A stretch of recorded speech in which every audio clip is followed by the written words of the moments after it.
Sorry I haven't been uploading much. I've been kind of depressed.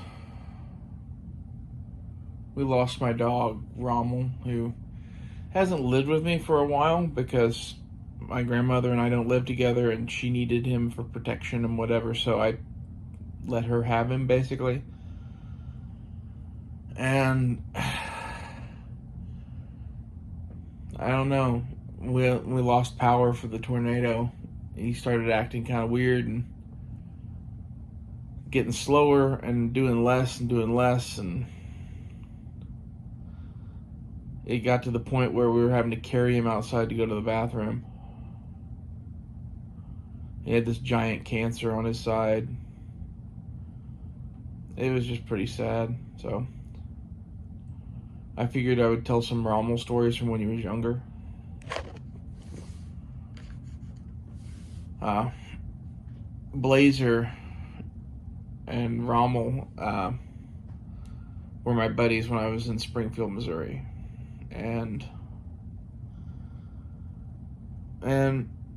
it it hurts to lose him.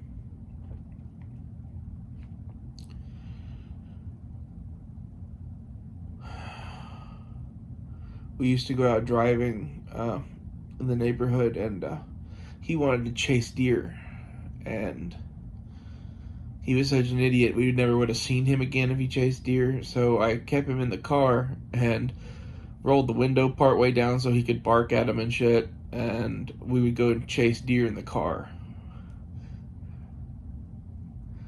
He'd sit in the front seat and we'd drive around like crazy people chasing a herd of deer around this like super nice neighborhood. It was legitimately one of the nicest neighborhoods in America, probably. And the deer in that neighborhood wondered why there was this giant dog with glowing eyes that chased them.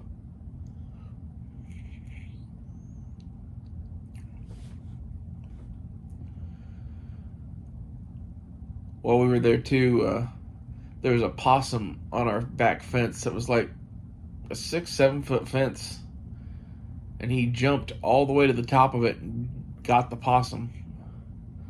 And he was a pretty tall dog, but he wasn't that tall. Like, I don't know, he probably jumped a good 3 or 4 feet off the ground to get that possum. It was impressive.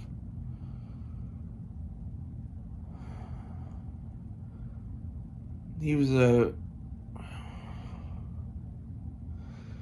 a dog that loved the outside. And towards the end, it was getting so sad because he couldn't even go outside alone. You had to go with him, and you had to carry him most of the way, just to get him in and out of the house. And my grandmother couldn't accept that it was time. I thought it was time about 2 months ago or more.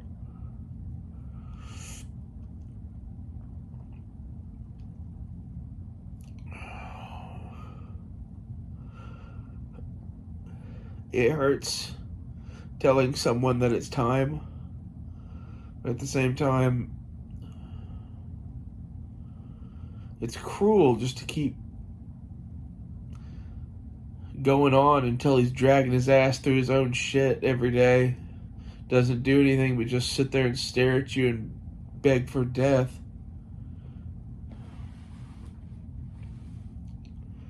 So we put him down. I don't like putting dogs down. But it's the hardened heart that kills. It's the hardened heart that loves. At least that's how I view things.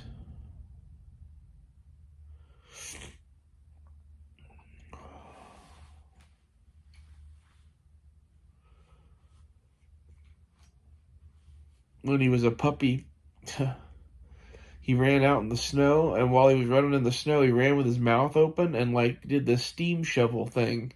He left a track through the snow of all the snow he ate. And he came back in, and like the second he got inside, just pissed like a racehorse because he got warm again, I guess. And I don't know. He had so much snow in him. It wasn't really piss. It was clear, but still, he peed all over my kitchen. When he was a little bit older, also in the snow, he went out and the snow was 3 or 4 feet deep, and he was like 2 feet deep at where his dick was. And the second his dick touched the snow in that deep snow, he took a giant piss and then just came right back inside. And that'd be fine and all, except we had a wooden deck, and like he was basically pissing on the deck. I guess it made it somewhat okay because of the snow, but he was he was a good boy, but occasionally he did some funny shit like that where you just let him out and he just instantly went pee.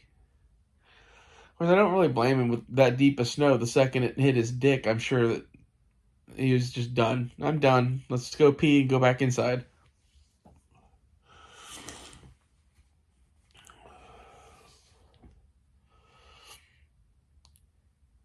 He really took up with my grandmother because she was like his mom. We were living together when I got him. It was in high school, and we were all in the same house pretty much.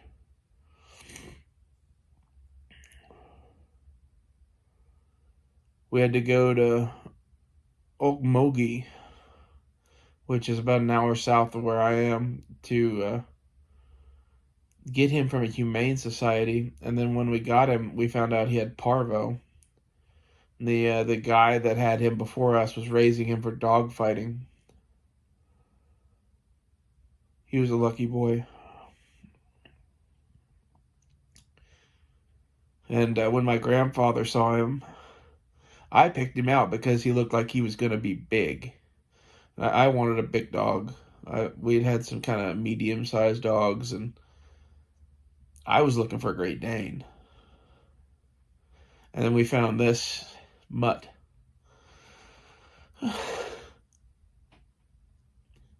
He was a boxador with the Neapolitan Mastiff mixed in. So he was a gigantic boxer lab mix. He weighed 130 pounds. He stood, I don't know, probably about 3.5 feet at the shoulder. He was a big fucking dog. And at the end, he was only 75 pounds.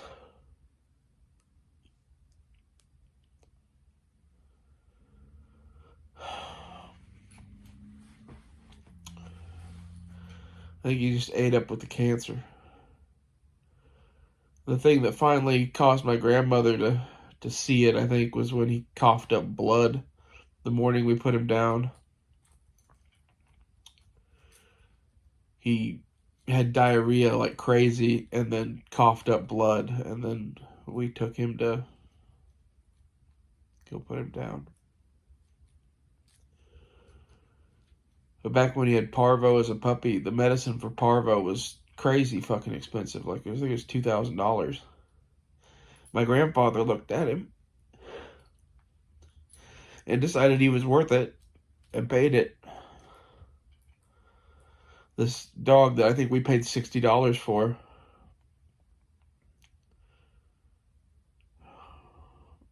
He was worth every penny. Like, that's part of the sad thing. It's just like he was my grandpa's last gift to my grandma and me. And now he's gone.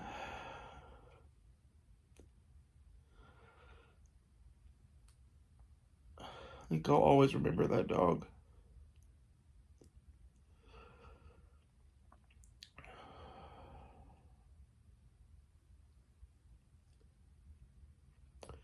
My grandfather liked him because he had a boxer growing up that died and loved Danes. And someone had bobbed Rommel's tail, I guess because it's like a boxer, and he had a crazy tail.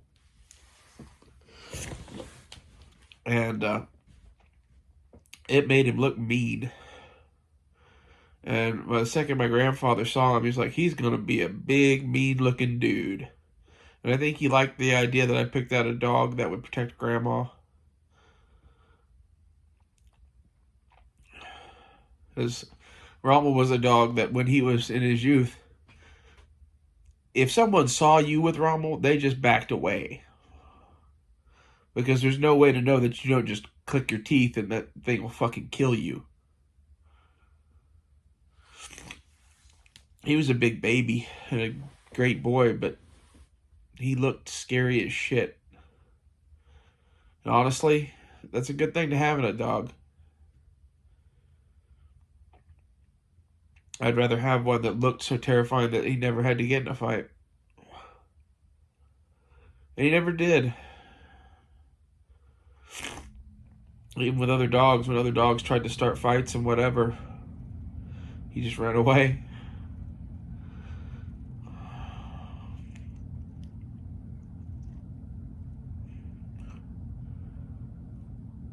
I will miss that dog. I'll see you guys later.